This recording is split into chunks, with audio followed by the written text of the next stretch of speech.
kesehatan dan dilancarkan rezekinya yang halal dan barokah. Jadi kali ini kita kedatangan tamu nih. Kebetulan tamunya penghafal Al-Quran. Nah, tanpa basa-basi, mari kita sambut untuk tamunya ya. Assalamualaikum Kak. Waalaikumsalam. Silakan duduk Kak. Iya. Oke, di sini kita kedatangan anak penghafal Al-Quran. Dia bernama Kak Hafsyah. Silakan Kak Hafsyah perkenalkan. Assalamualaikum teman-teman. Perkenalkan nama saya Hafsyah. Saya masih pelajar kelas 3 SMP. Di sini kita akan bertanya jawab seputar hafalan Al-Quran. Gimana sih Kak Hafsyah kok bisa menjadi seorang penghafal Al-Quran? Awalnya aku tuh nggak ada niatan ya, cuman kan karena dulu aku tuh sekolah di SD Islam, ada ngajinya. Ya. Nah dari situ awalnya aku jadi penghafal Al-Quran ya, ikut program itu. Sebenarnya sih awalnya nggak mau, terus kelanjutan sampai ini masuk MTS, saya masuk kelas tahfidz, jadi di jalan aja. Alhamdulillah. Terus apa yang pertama kali mendorong kamu untuk mulai menghafal Al-Quran? Nggak ada dorongan, kayak ya udah langsung hafal gitu. Saya juga apa ya langsung hafal, nggak ada dorongan apa-apa karena sekolahnya saya dulu ada tahfidznya, jadi saya ya udah gitu ikut tahfidz. Bagaimana proses awal kamu memulai hafalan?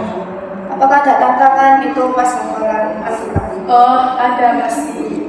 Kadang aku itu sulit buat hafalan, kadang juga aku males banget buat hafalan. Astagfirullah.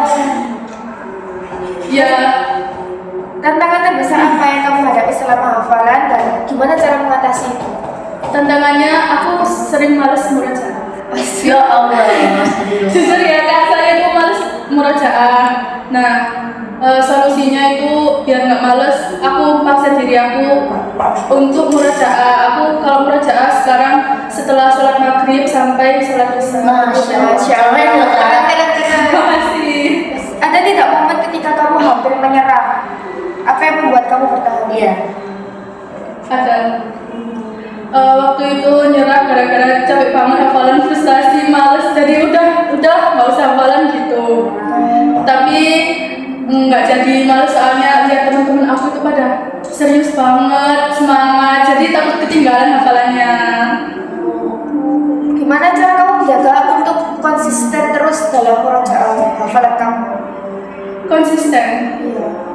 Dipaksa sih dirinya biar nggak males, harus murojaah soalnya kan kalau udah hafal Al-Quran itu Al-Qurannya harus dijaga sampai akhir hayat biar nggak dosa. Terus ada nggak orang terdekatmu yang memotivasi kamu atau apa yang bisa memotivasi kamu untuk terus hafalan gitu? Ada nggak? Ada orang tua aku, teman-teman selalu support banget. Orang tua aku itu dukung banget, kayak selalu semangatin, apalagi teman-teman aku tuh juga kadang biasanya chat gitu kalau liburan kan hawanya males gitu ya, kalau itu ya udah libur aja, ngapain hafalan gitu kan. Nah teman aku kadang itu chat di WA ngingetin jangan lupa murojaah. Insya Allah Temennya baik ya, baik banget ternyata. Iya. Terus pernahkah kamu merasa tidak dipahami oleh lingkungan sekitar selama hafalan? Enggak sih, enggak pernah. Oke, Kak Hafsyah, apa perubahan terbesar dalam diri kamu setelah menghafal Al-Quran? Jadi pribadi yang lebih baik. Terus aku semenjak ini tuh disiplin banget, bisa manajemen waktu dengan baik. Kayak jam segini itu waktunya ini, nanti ngikutin waktu buat murojaah itu jam segini. Gitu ya. Terus setahu aku itu penghafal Al-Quran itu ikut-ikut kegiatan seperti tahfidz camp gitu. Itu serius? Ada di sekolah aku ada program tahfidz camp gitu biar muridnya itu nggak jenuh lihat suasana kayak gini. Terus akhirnya sekolah ngadain program tahfidz camp biar ada suasana baru, jadi lebih semangat menghafal. Boleh nggak diceritain kepada penonton gimana sih kegiatannya selama tahfidz camp? Sebelum diceritain, boleh minum dulu. Oke, makasih ya. Soalnya pertanyaannya kan banyak sekali. Ya ceritanya juga kan nanti panjang sekali. Jadi kasihan kalau nggak dikasih minum.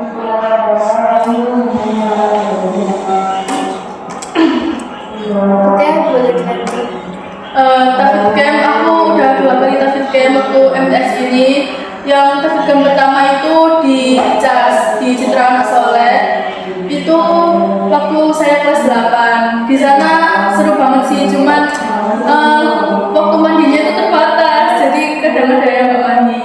Itu sampai sana istirahat, beresin barang-barang, terus nanti ada kayak sholat qiyamul lail gitu, sholat malam. Seru banget pokoknya. Ada jam juga senam pagi sebelum pulang gitu ada. Terus kalau yang tahfidz kedua ini waktu kelas 9, tempatnya lebih enak di Trawas di Hotel Puri Bumis. Nah, itu kita berangkat dari sekolah jam 9, terus sampai sana itu mungkin jam setengah 11 atau jam 11-an. Di sana itu check-in-nya jam 1, jadi kita nunggu dulu sampai jam 1, sedangkan yang laki-laki itu pergi ke masjid buat sholat Jumat, yang perempuan sholat di situ di aula. Habis sholat itu kita check-in, beres-beres, taruh barang di kamar masing-masing. Habis itu setoran hafalan. Di sana banyak setoran hafalannya. Tapi ada juga view-nya itu gunung, jadi asri banget gitu dilihatnya. Iya. Aku sampai kangen, pengen ke sana lagi. Begitu bagusnya ya. Iya. Terus sorenya ada persiapan buat presentasi yel. Sore itu juga setelah presentasi persiapan, kita ada setoran hafalan lagi. Kalau yang waktu setoran hafalan siang itu belum, nah anak ini nanti setoran hafalannya di waktu sore. Terus waktu malamnya selesai sholat maghrib, kita tahlilan juz 1 murojaah. Habis isya kita presentasi yel setiap kelompok. Terus game individu. Jadi ada ustadznya nanti tanyain kayak di halaman ini ada berapa ayat gitu. Terus ayat yang saya baca itu halaman berapa, lanjutan dari ayat ini tuh apa.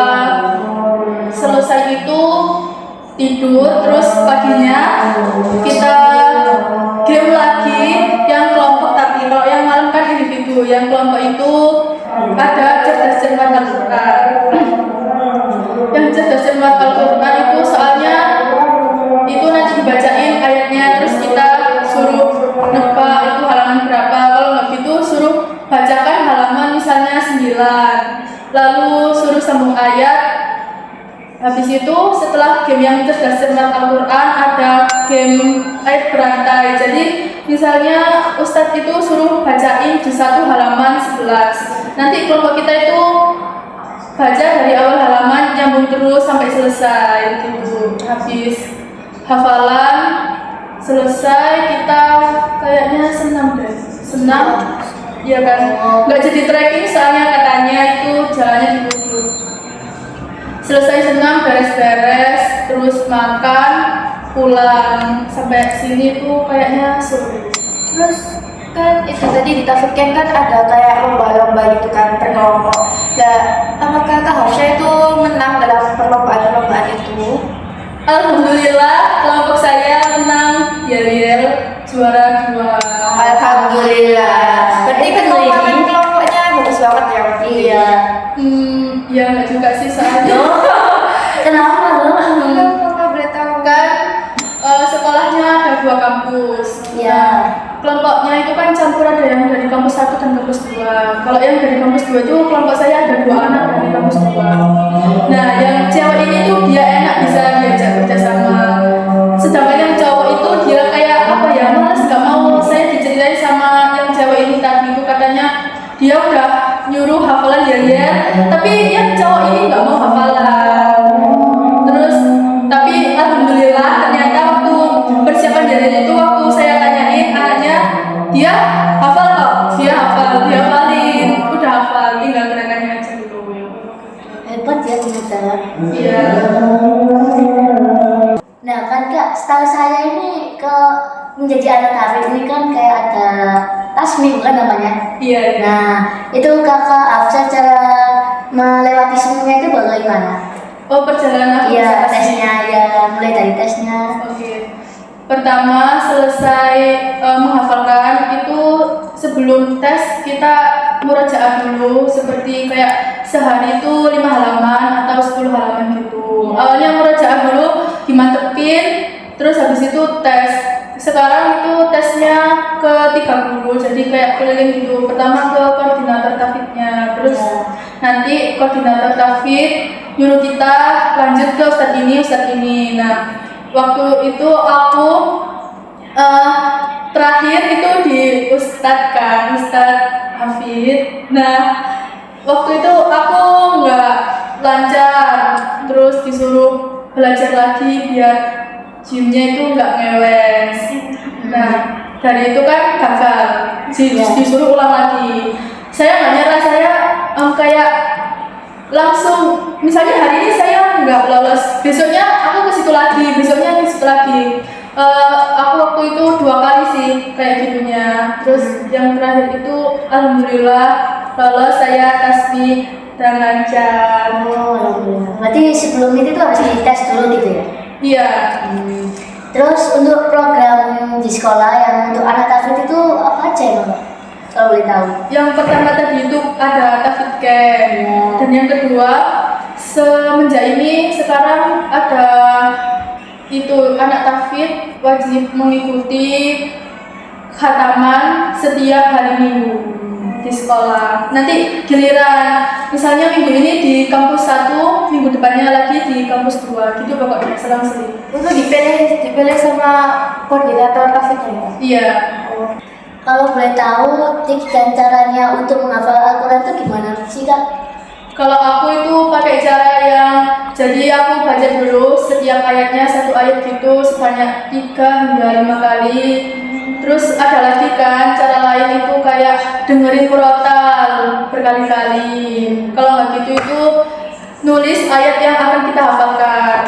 Tapi kalau saya pakai cara yang itu tadi, baca sebanyak 5 kali. Pokoknya sampai kalian merasa cukup dan hafal.